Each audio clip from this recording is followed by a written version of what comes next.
Leviticus chapter 19. The Lord also said to Moses, "Give the following instructions to the entire community of Israel. You must be holy because I, the Lord your God, am holy. Each of you must show great respect for your mother and father, and you must always observe my Sabbath days of rest. I am the Lord your God. Do not put your trust in idols or make metal images of gods for yourselves. I am the Lord your God. When you sacrifice a peace offering to the Lord, offer it properly so you will be accepted by God. The sacrifice must be eaten on the same day you offer it or on the next day. Whatever is left over until the third day must be completely burned up. If any of the sacrifice is eaten on the third day, it will be contaminated and I will not accept it. Anyone who eats it on the third day will be punished for defiling what is holy to the Lord and will be cut off from the community. When you harvest the crops of your land, do not harvest the grain along the edges of your fields, and do not pick up what the harvesters drop. It is the same with your grape crop. Do not strip every last bunch of grapes from the vines, and do not pick up the grapes that fall onto the ground. Leave them for the poor and the foreigners living among you. I am the Lord your God. Do not steal. Do not deceive or cheat one another.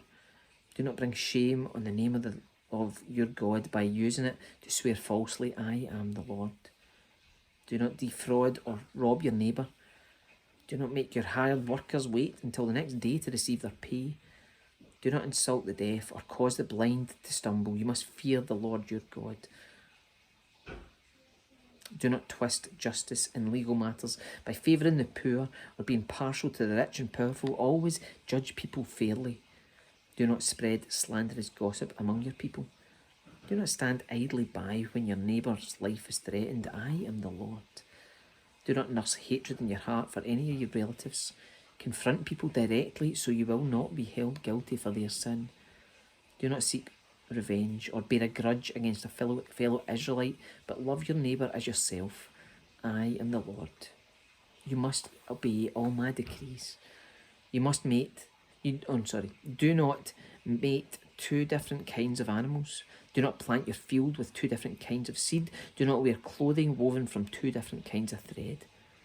If a man has sex with a slave girl whose freedom has never been purchased, but who is committed to become another man's wife, he must pay full compensation to her master. But since she is not a free woman, neither the man nor the woman will be put to death. The man, however, must bring a ram as a guilt offering and present it to the Lord at the entrance of the tabernacle. The priest will then purify him before the Lord with the ram of the guilt offering, and the man's sins will be forgiven. When you enter the land and plant fruit trees, leave the fruit unharvested for the first 3 years and consider it forbidden. Do not eat it. In the 4th year, the entire crop must be consecrated to the Lord as a celebration of praise. Finally, in the 5th year, you may eat the fruit. If you follow this pattern, your harvest will increase. I am the Lord your God. Do not eat meat that has not been drained of its blood. Do not practice fortune-telling or witchcraft. Do not trim off the hair on your temples or trim your beards.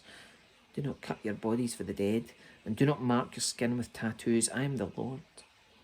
Do not defile your daughters by making her a prostitute, or the land will be filled with prostitution and wickedness. Keep my Sabbath days of rest and show reverence towards my sanctuary. I am the Lord. Do not defile yourselves by turning to mediums or to those who consult the spirits of the dead. I am the Lord your God. Stand up in the presence of the elderly and show respect for the aged. Fear your God. I am the Lord. Do not take advantage of foreigners who live among you in your land. Treat them like native-born Israelites and love them as you love yourself. Remember that you were once foreigners living in the land of Egypt. I am the Lord your God. Do not use dishonest standards when measuring length, weight and volume. Your scales and weights must be accurate. Your containers for measuring dry materials or liquids must be accurate. I am the Lord your God who brought you out of the land of Egypt.